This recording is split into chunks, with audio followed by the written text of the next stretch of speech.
11 people have lost their lives. This is not a short number, a small number by any, in fact, aspect. And even after that, जो royal Challengers Bangalore की IPL जीत की parade जश्न मनाया जाना था, वो बहुत बड़ी ट्रेजेडी में तब्दील हो गया है।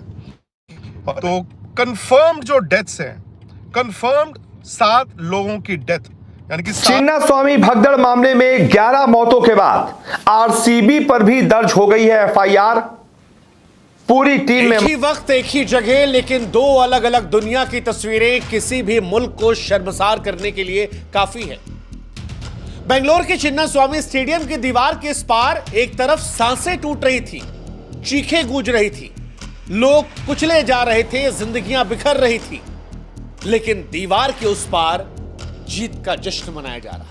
11 people have lost their lives. This is not a short number, a small number. This is not something that anybody would appreciate, at least not any cricket fan at this moment. And we understand many others are also injured. So imagine a lot of people coming out just to get a glimpse of their favorite stars, and their families would then today be left asking question, that what was the need? Why did they go out?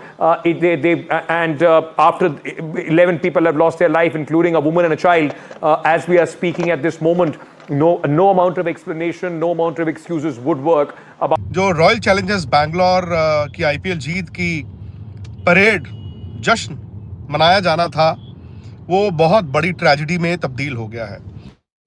तो confirmed जो deaths हैं, confirmed 7 लोगों की death, यानी कि 7 लोगों के मरने की खबर है। और दोस्तों, आप जानते हैं कि जब इस तरह के स्टैम्पीड या भगदड़ होती है, नंबर जो है ना, बताए नहीं जाते।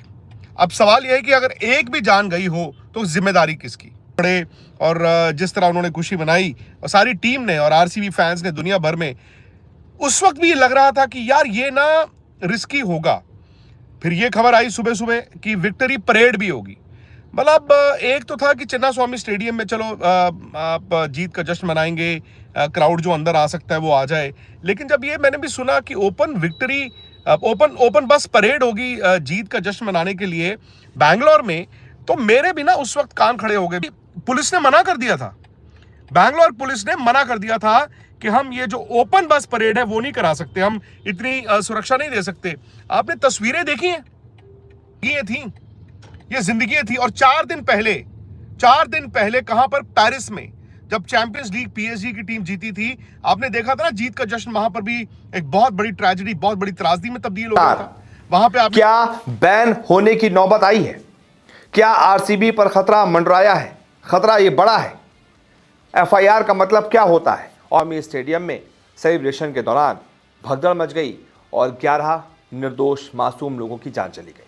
अंदर सेलिब्रेशन होता रहा, जश्न मनता रहा, बाहर लोगों की जान जाती रही। बाहर चीख पुकार मची थी, अंदर गाने चल रहे थे। अब इस मामले पर जब कोर्ट में मामला पहुंचा है, कर्नाटक हाई कोर्ट में मामला पहुंचा, और उसमें अब खबर सामने आ रही है कि पुलिस ने आरसीबी पर भी एफआईआर दर्ज कर ली है। कुछ बड़ी अपडेट्स बताता हूं मैं आपको ग्राफिक्स के जरिए। अब इस मामले पर बेंगलुरु पुलिस ने एफआईआर दर्ज की है। इस एफआईआर में RCB franchise, event management company DNA entertainment networks और केएससीए यानी कि कर्नाटक स्टेट क्रिकेट एसोसिएशन, इन तीनों को आरोपी बनाया गया है। यानी कि एक ही वक्त एक ही जगह लेकिन 2 अलग अलग दुनिया की तस्वीरें किसी भी मुल्क को शर्मसार करने के लिए काफी है। बेंगलोर के चिन्नास्वामी स्टेडियम की दीवार के इस पार एक तरफ सांसें टूट रही थी, चीखें गूंज रही थी, लोग कुचले जा रहे थे, जिंदगियां बिखर रही थी, लेकिन दीवार के उस पार जीत का जश्न मनाया जा रहा था। कोई जीत इतनी ज्यादा बड़ी हो सकती है कि मरते हुए लोगों की चीखें उनके सामने बेमानी हो जाएं। इंसान इतना असंवेदनशील हो जाए कि भैया जश्न चलता रहेगा, बाहर लोग मर रहे हैं तो मरने दो। यह सवाल कर्नाटक की सरकार, आयोजकों, आरसीबी के तमाम खिलाड़ियों और हर उस शख्स से है जिसने इस हादसे को अनदेखा करके जश्न मनाने को तरजीह दिया। यह सवाल आज उस समाज से भी है जो फैंस के जुनून को भुनाता है लेकिन उसकी जान की कीमत को भूल जाता है। 4 जून 2025 शाम के तकरीबन 5-6 बज रहे थे। कर्नाटक की राजधानी बेंगलुरु में 18 साल के बाद आरसीबी ट्रॉफी जीत कर आई थी तो शहर में जश्न का माहौल था। चिन्नास्वामी स्टेडियम के बाहर लाखों फैंस अपने सितारे विराट कोहली और उनकी टीम की झलक देखने के लिए पागल थे। बेंगलोर की गलियां, सड़कें और स्टेडियम का परिसर लोगों से अटा पड़ा था। लेकिन फिर जो कुछ हुआ वो इंसानियत के लिए दागदार हो गया, मानवता के लिए शर्मसार हो गया, क्योंकि जश्न के बीच भीड़ बेकाबू हो गई, भगदड़ मच गई, लोग एक दूसरे पर गिरने लगे, सांसें रुकने लगी, चीखें तेज हो गई।